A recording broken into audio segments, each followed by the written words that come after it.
읽어주는 교과 넷째 날 3월 30일 수요일 인간의 창조. 창세기 기록에 의하면 인간의 창조는 하나님께서 지구를 만드시던 일의 마지막에 위치한다. 인간은 지구 창조의 정점이며 지구가 만들어진 목적이다.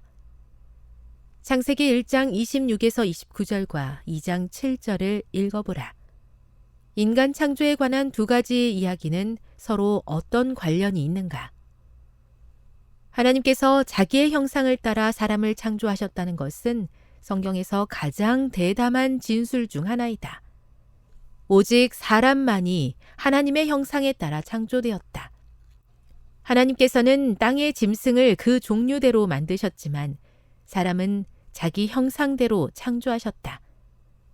이 사실은 주로 사람의 영적인 본성에만 제한적으로 적용되어 하나님의 형상이라는 말이 오직 하나님을 대신해 만물을 다스리는 관리상의 기능을 나타내거나 혹은 하나님과의 관계 그리고 사람 사이의 관계를 표현하는 영적인 기능을 나타내는 것으로 해석되어 왔다.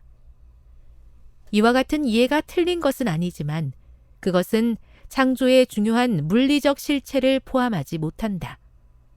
창세기 1장 26절에서 이 과정을 설명하는 형상과 모양이라는 두 단어 속에는 두 가지 차원 모두가 포함되어 있다.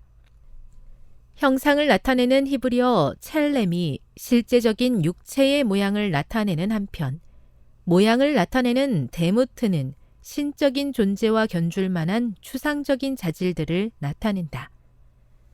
그러므로 하나님의 형상이라는 히브리어 표현은 성경이 인간 본성을 통합된 온전한 하나의 실체로 설명하고 있는 것으로 이해해야 한다.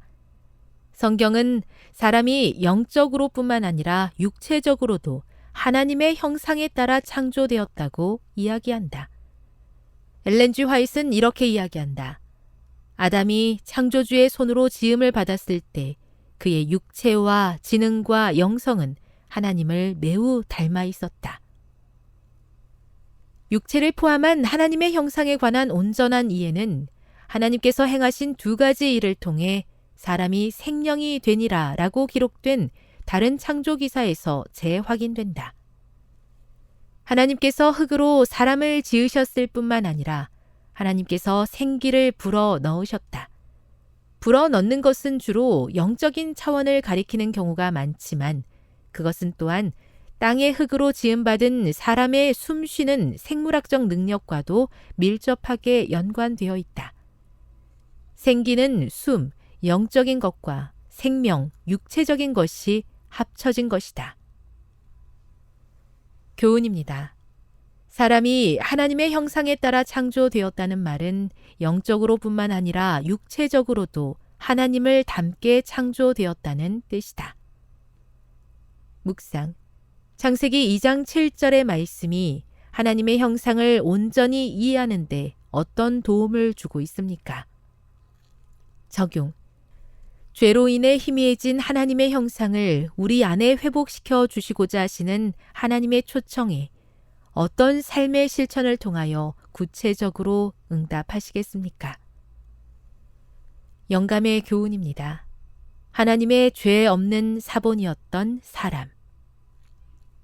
하늘 총회에서 하나님께서는 우리의 형상을 따라 우리의 모양대로 사람을 만들자고 말씀하시고 하나님이 자기 형상, 곧 하나님의 형상대로 사람을 창조하셨다.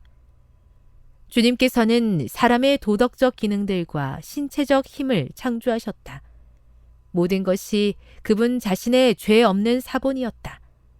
하나님은 사람에게 거룩한 속성을 부여하시고 특별히 그를 위하여 마련된 동산에 두셨다. 전능자의 손에 의해 창조된 이 존재는 죄만이 파괴할 수 있었다. 가려 뽑은 기별 3권 133.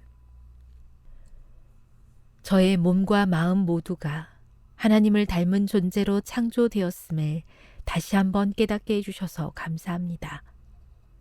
죄로 인해 망가져버린 저의 몸과 마음이 다시 하나님을 닮은 모습으로 회복되도록 날마다 주의 성령으로 인도해 주시옵소서.